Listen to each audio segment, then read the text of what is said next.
morning. It's wonderful to be with you today, and we certainly appreciate the press being here and helping us tell the story. For the past 14 months, we've all been waiting and praying for a worthy successor to Bishop Clark. Masses have been celebrated in our parish churches, and it's been very much foremost in our minds as we awaited the announcement of a new bishop. This morning, the Vatican News site, which I'm sure many of you have already checked, made the announcement that the new bishop, the 9th Bishop of Rochester, is the Most Reverend Salvatore Matano, who has served as the Bishop of Burlington up to now. Prior to that, he was ordained a priest in 1971. He was ordained a bishop in 2005. He has served in Chancery Administration as Director of Priest Personnel, as Vicar General of the Diocese, and he's also served at the Apostolic Nunciature in Washington on 2 different occasions.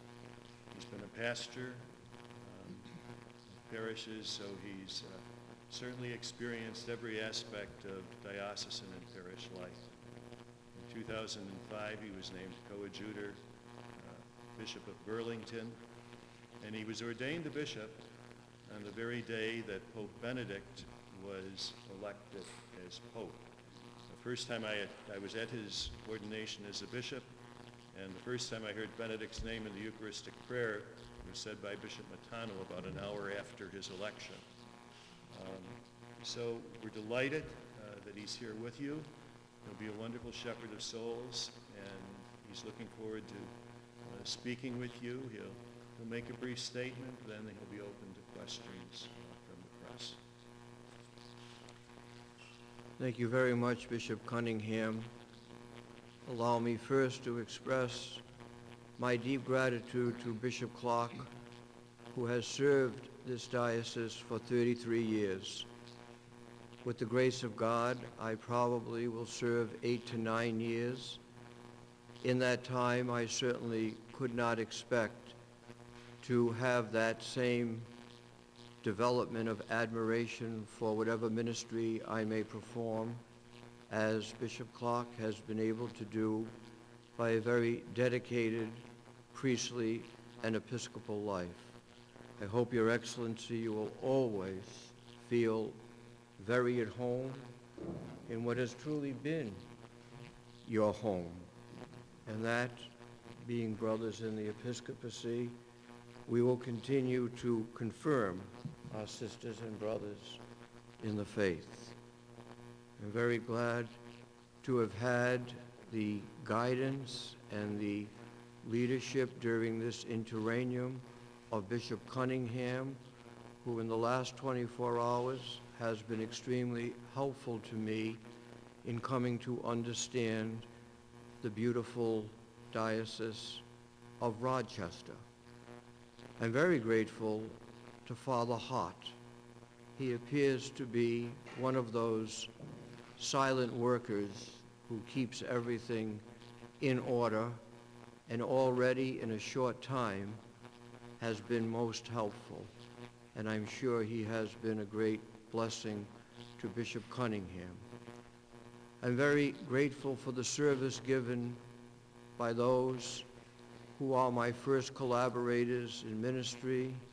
As we read in the documents of Vatican II, my brother priests. I look to them for support.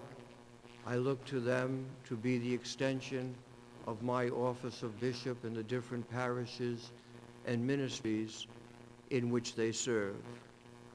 But as priests and as bishops, how much we know we need the help and support of all our brothers and sisters in the diocesan family, the permanent deacons who serve, the religious sisters, and the laity.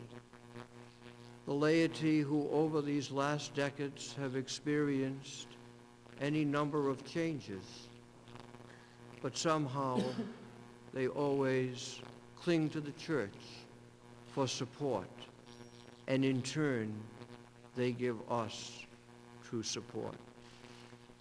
In order to give you an insight of what I have done or my time in Burlington as bishop, I ask your kind indulgence to speak for a few moments about the Diocese of Burlington. Many years ago, Cardinal Gantine, the then prefect of the Congregation for Bishops, told bishops, the diocese is your bride. You wed yourself to that diocese, and you don't look to any other place for advancement or promotion. I went to Burlington, and I had every intention of being there until my duties will have reached completion. I'm a city boy from Providence, so I really didn't know one cow from the other. I didn't know what a sugar house was. I couldn't define all the different types of trees. Other than my predecessor, Bishop Angel, I didn't know anyone. But it has become my home. What are the people like?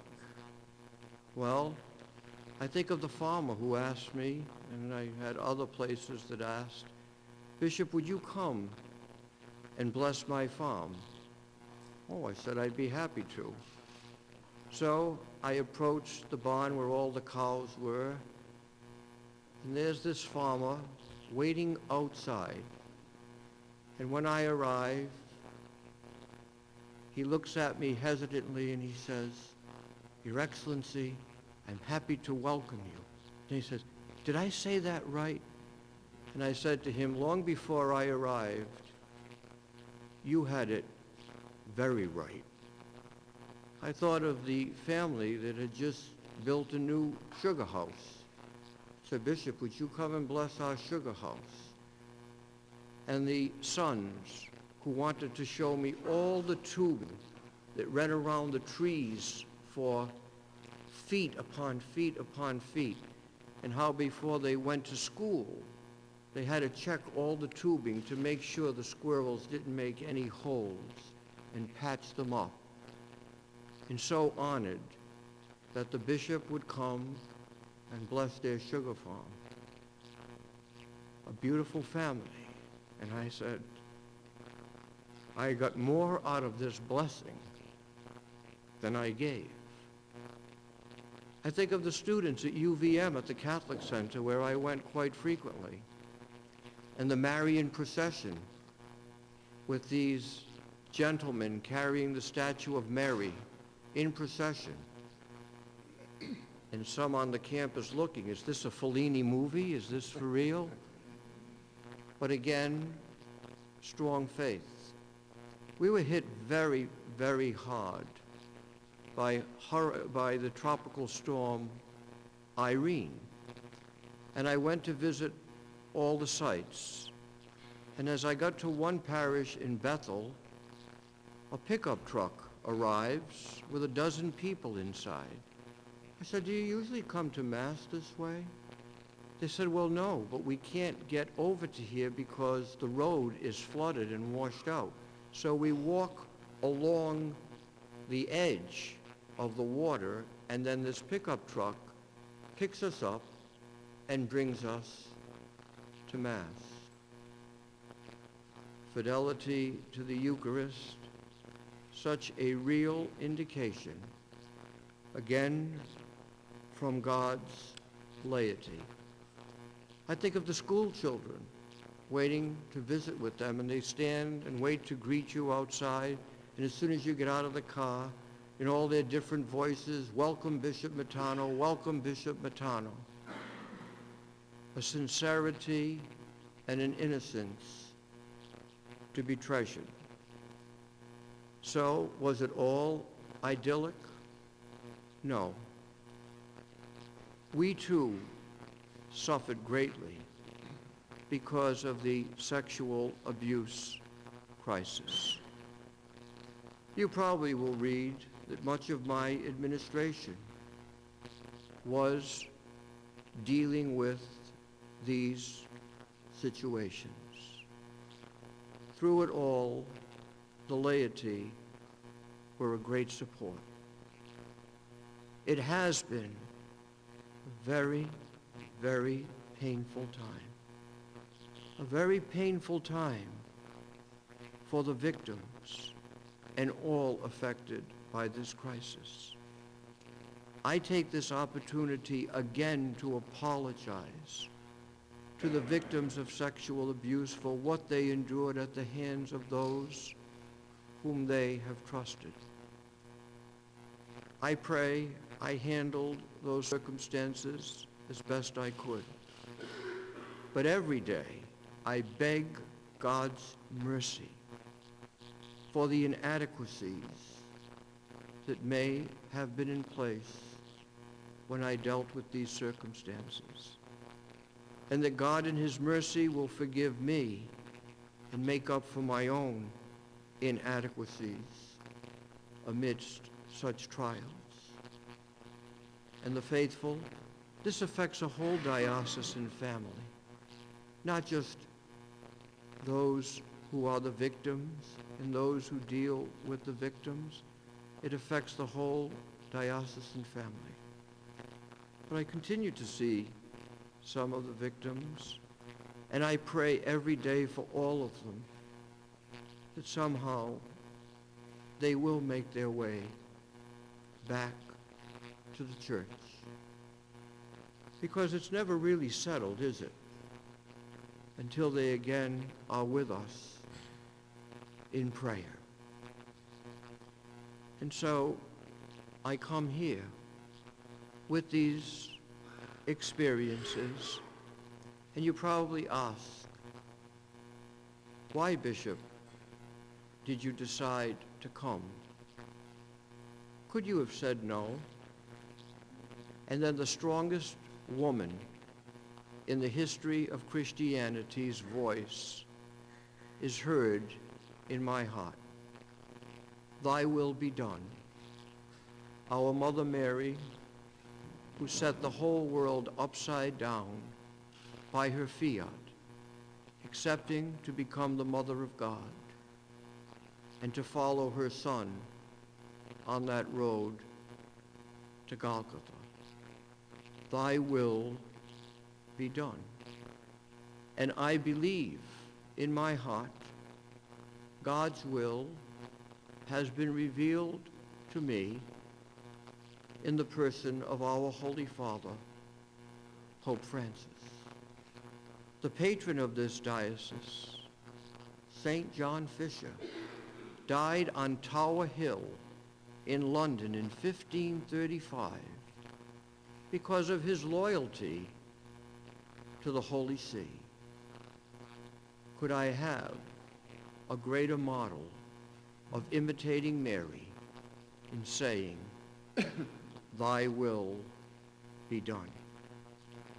In the history of your diocese, every bishop has a common theme. He has worked for unity. He has worked to make the faith and the will of God come alive among God's people by a unity which is more than human, but which becomes transcendent because of what supports this unity, the very person of Jesus Christ in the most holy Eucharist.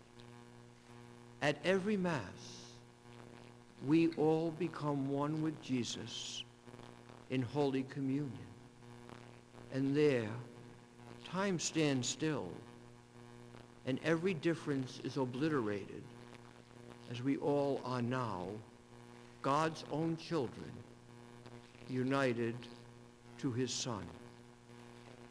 It is Christ in the Eucharist who gives us the strength to say, thy will be done, who gave John Fisher the strength to die a martyr's death. In the beautifully renovated cathedral, in the chapel of the Blessed Sacrament.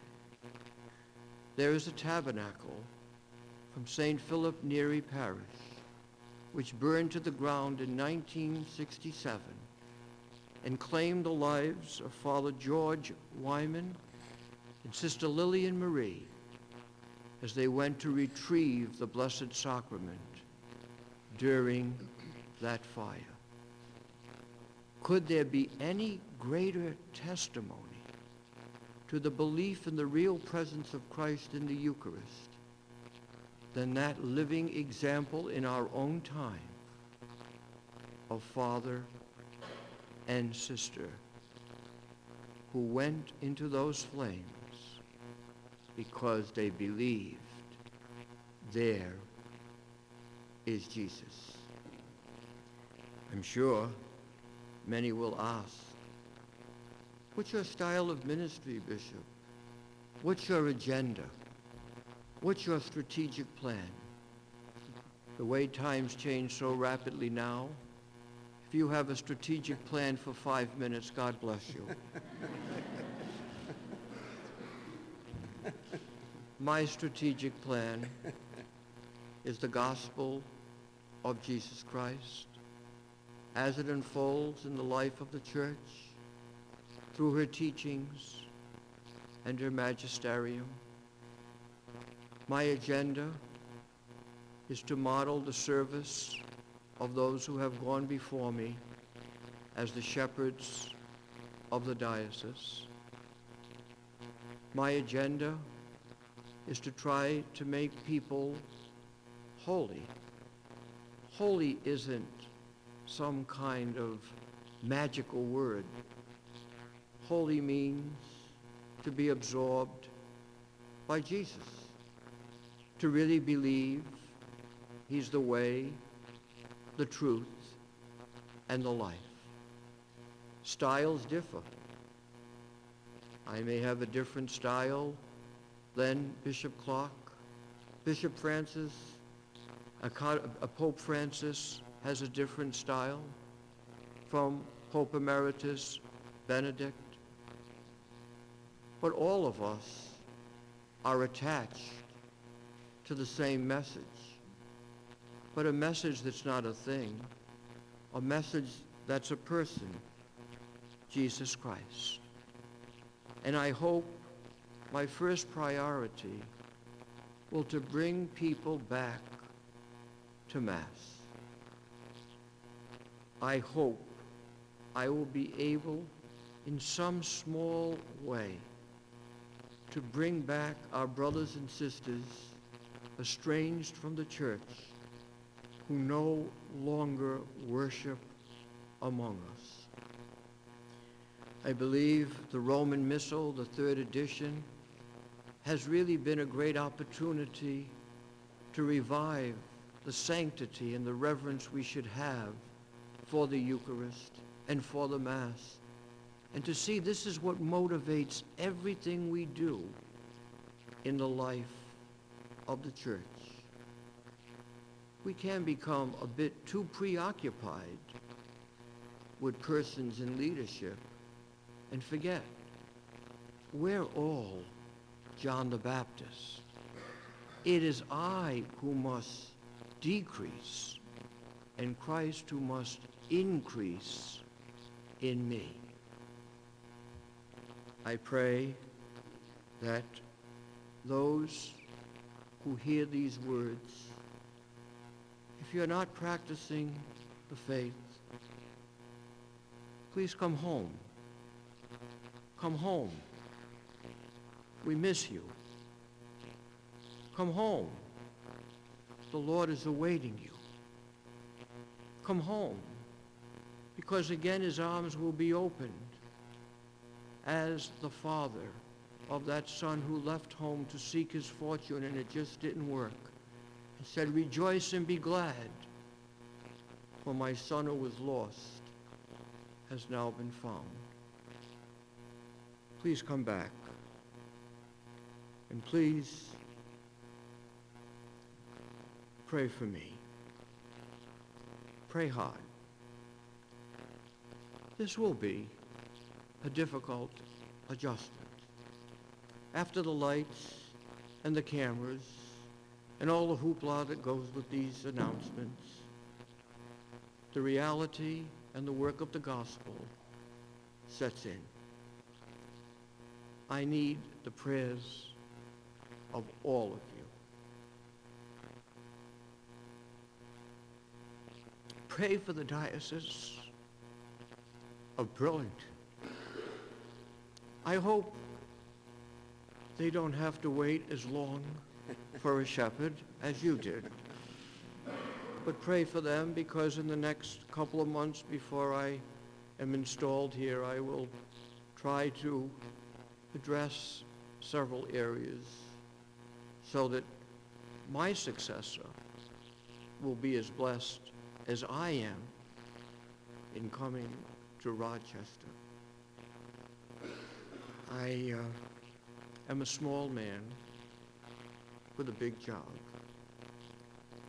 I have a little partiality naturally to what is small, but in this case, I have big responsibilities here. And finally, please keep Bishop Clark always in your prayers. Being a bishop today is, at least in my experience, quite challenging. I know there will be some who will say, well, he's okay. Others may be disappointed. I'm a human being. That's very natural. If I could please everyone, then I would be living in the tabernacle. That's not the case. It's difficult to do the best you can and create unity. But do read the history of the diocese, where every bishop sought to achieve unity.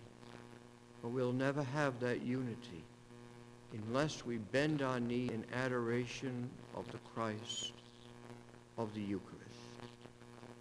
Remember our patron, St. John Fisher. If you want to be my disciple, take up your cross and follow me. Indeed, he did that. So that in the year 1510, Erasmus would write of him, in our time, no one can be compared to him for holiness of life and greatness of soul. Through my humble ministry, I pray, may all our people know holiness of life, greatness of soul. Thank you so very, very much. Anyone whom I may have failed to thank, I'm very sorry. I'm very grateful to all of you. And again, please, please pray for me. And I hope and pray, I think this is my last stop. I hope and pray that it'll be truly of benefit. God bless you all, and may the Lord continue to be our strength. That was superb. Great job. Superb. Thank you, sir. Beautiful. It's good to have that emotion, too.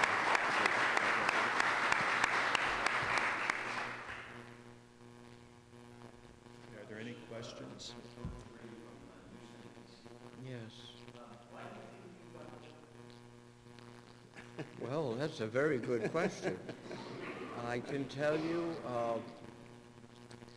in all honesty, I had no expectation at all of coming to Rochester. So I really don't know. Maybe they thought Burlington needed a relief. That could be. But I really accept it as God's will. in my whole time as a priest, I'll be ordained 42 years in December, I never asked for any position. I always accepted what was given to me, and it brought me to this point. So, am I the best? I would be the last to say that is the case. Were there others more qualified who, for some reason, were not appointed? All that's very, very possible. But I really don't know the answer to that. It's part of the mysteries that will be revealed when we someday meet the Lord. And I will ask that question, though.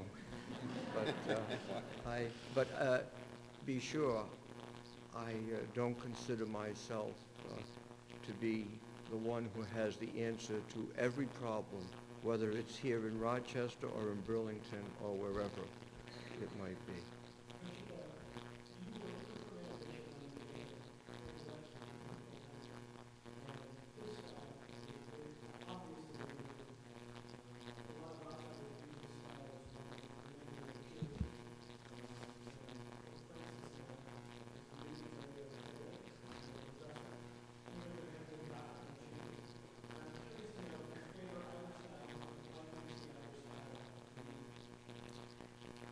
In all honesty, I didn't see a pope in my own age that I didn't admire. I was a young boy when John the 23rd was elected, and I was in high school when the Vatican Council was in full swing, and we had to write essays in our religion class about the Second Vatican Council. And certainly he was outstanding. He was followed by Paul VI, another outstanding pope who will one day truly be recognized in history as an extraordinary personality. He was a deeply humble man who gave himself completely to the church. John Paul I, a 30-day reign. I could be here for 30 years and not accomplish what he accomplished in 30 days, with a warmth and a love that was everybody could identify with. And then John Paul II became an extraordinary and charismatic leader who raised us all up. Pope Benedict, a great scholar, a great teacher, again, a very holy man and a very, in his own way, truly humble. And now Pope Francis. We don't spend a whole lot of money on elections for popes. But we have not done too badly in these years. We've raised up extraordinary leaders in the church in a very simple manner. So I think I have something to learn from all of them. All of them have been a blessing, and each in his own way has something to teach us. And that's a great benefit to me as a bishop to have this wonderful example. Oh, and speaking of leadership, I do want to take this opportunity to congratulate the new mayor of Rochester, Mayor Lovely. I hope that I will have the opportunity to meet her, and truly, we know her administration will be lovely. Mine, I can't say.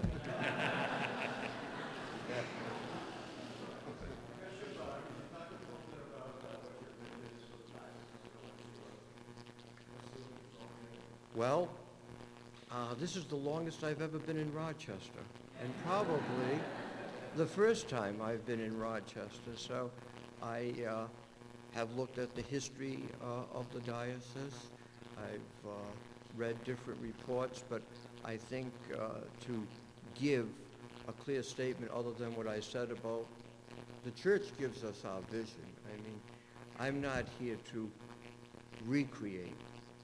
I'm here to uplift continue to teach, the role of the bishop, to teach, to sanctify, to govern, and I pray always in truth and in charity. But as far as different changes that have to be made in parishes for parish administration or diocesan governance, it wouldn't be very beneficial at this time to say, oh yes, well I'm going to do this and I'm going to, why don't you get to know the lay of the land first?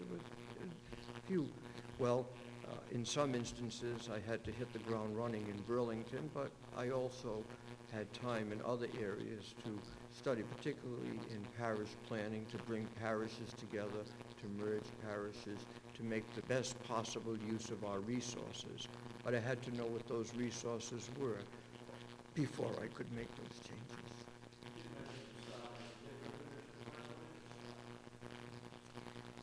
Well, what you see is what you get. I mean, you're getting a little taste of it now. You know, I try to be very respectful of people. I try to be attentive to my work. I try to give a good example by my own life. I try to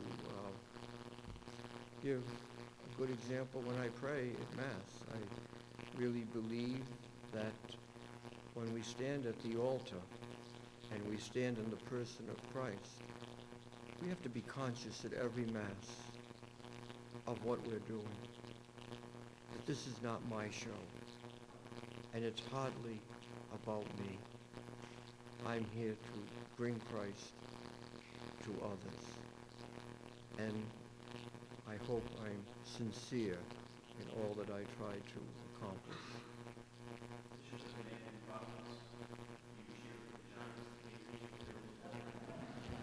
Oh, I've always learned to go with the home team wherever home may be.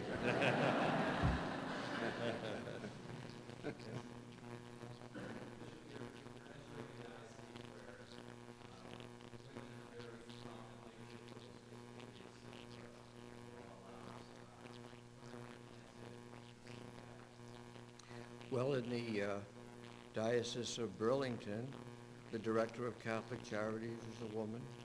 The Superintendent of Catholic Schools is a woman. The Director of Catholic Formation is a woman. The Director of Human Resources is a woman.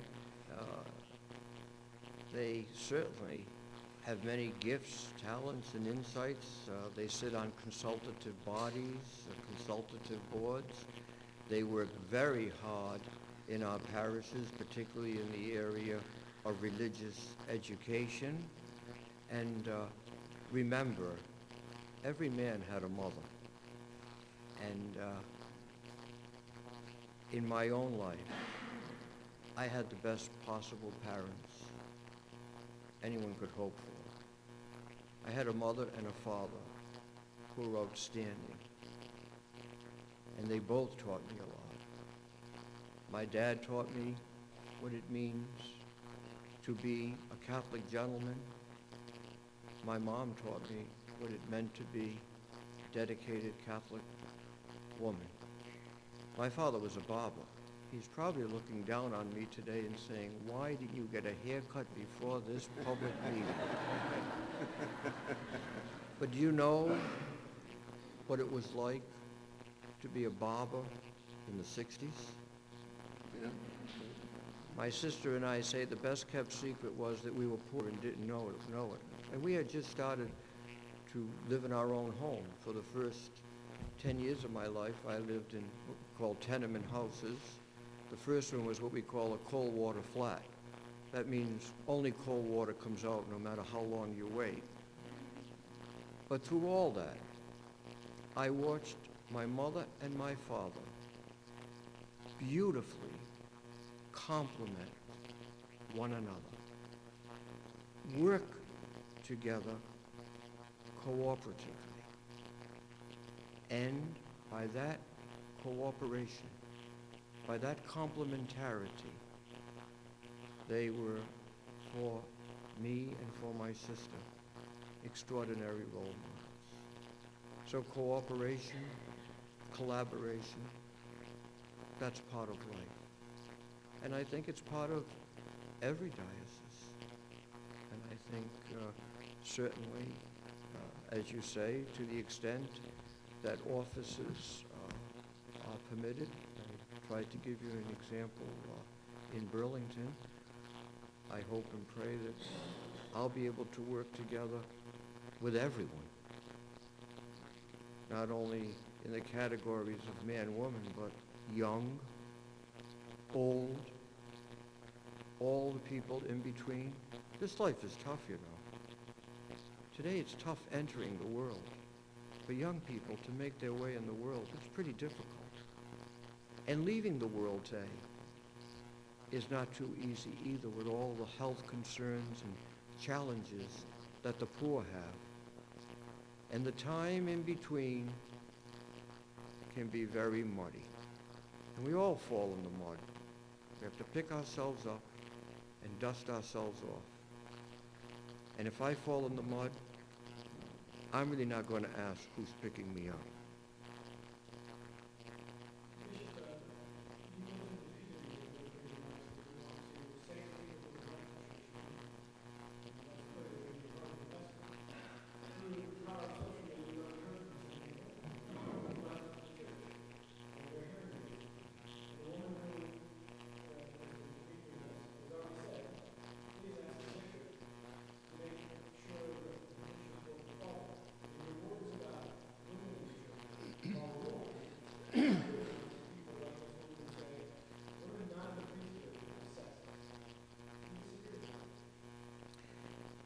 As the bishop, I certainly not only accept, but I support what the church teaches about the ordination of men to the priesthood.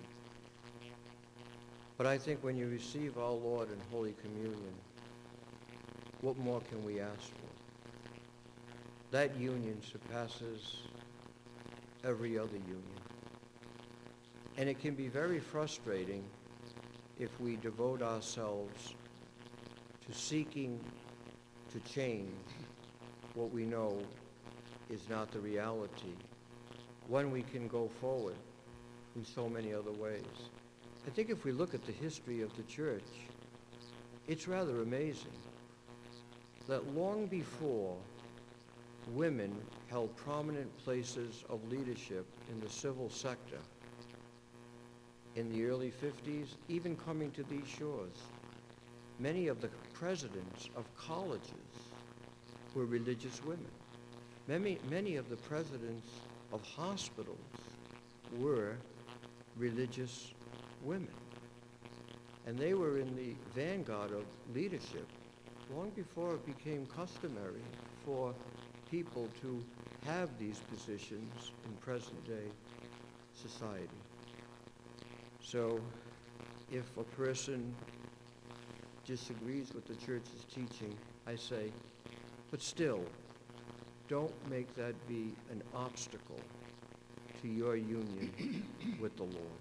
It's like St. Paul says, let nothing or no one ever separate us from the love of Christ. And that love is most perfectly realized in the Eucharist.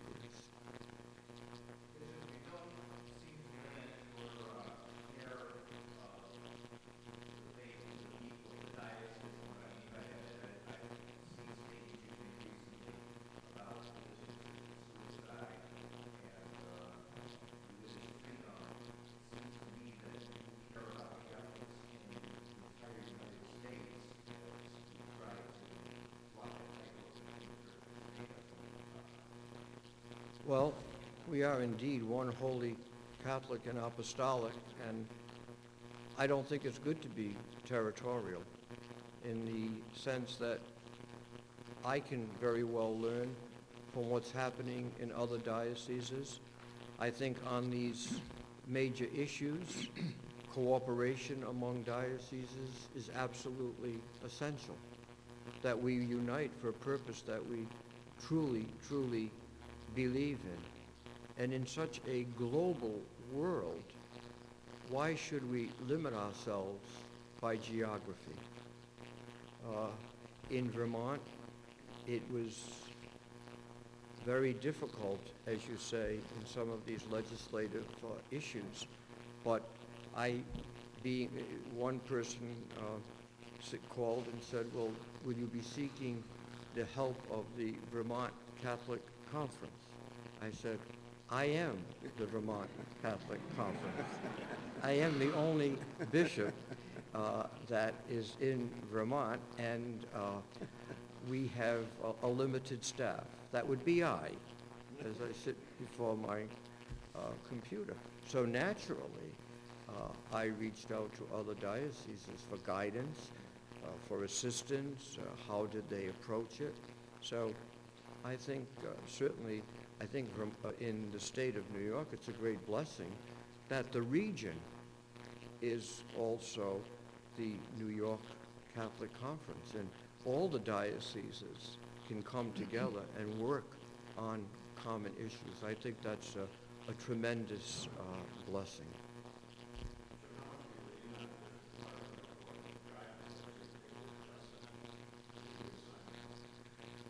Well, he's already been a very gracious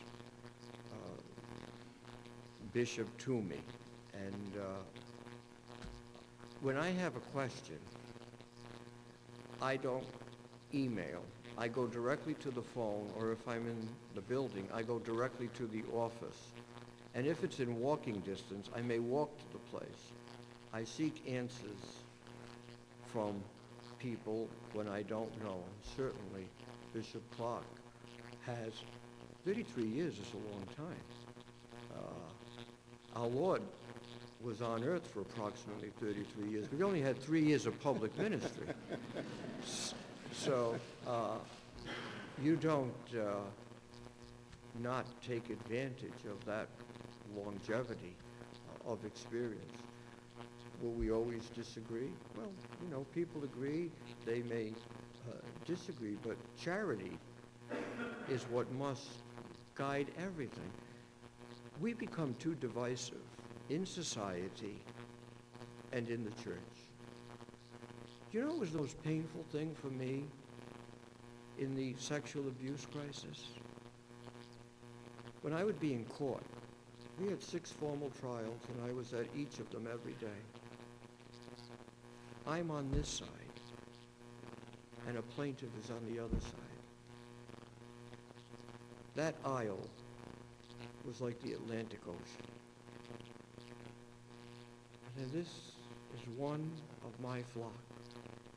How did we ever get to this point? And sometimes there are circumstances which have to be addressed legally. That's our judicial system. But that was painful. There are just too many divisions, too many agendas. It really is time to come together and work together and to find our guidance in the gospel and in the church as she teaches and has taught over the years.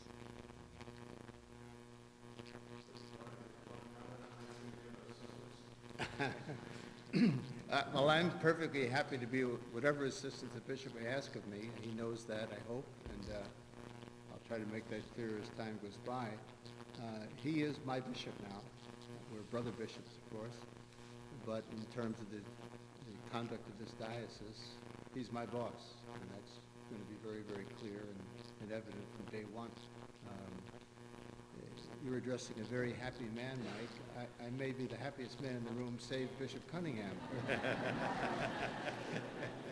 Because now, and I'll put it succinctly, we've been praying for this man for a long time. Now we can name him. And I'm very, very pleased and happy that Bishop Matano is with us to lead us and serve our community. My primary responsibility as I read the documents relative to retired bishops is that their first ministry is to pray for the local church, which was so much a part of their lives and still is, asking God to bless the new bishop and his relationship with the community. Bishop Matano, in a very beautifully humble way, says that takes work, and it does. People have to fall in love with one another, and that takes time. And, but I think you would share my impression. We have a man here who's a loving person, wants to know the people and serve them and be part of their lives, and I'm just thrilled with that. Whatever the bishop wants, I'm ready for it, except if he asks me to run committees or, do that kind of stuff. You'll understand that, won't you? Well, but I would even consider it seriously if you asked me. You really would take off many years of purgatory. No. Thank you. Thank you, everyone. We're delighted that you were here and help us tell our story today. We are looking forward to Bishop Matano's installation, which is scheduled for Friday, January 3rd, Feast of the Most Holy Name, at Sacred Heart Cathedral, probably at 2 o'clock in the afternoon. I leave you with the words of one of my predecessors, Bishop Fulton Sheen. Life is worth living. Good. Fabulous job. Yes, really beautiful. Thanks, sir. Hope for the best. You did a great job. Really good.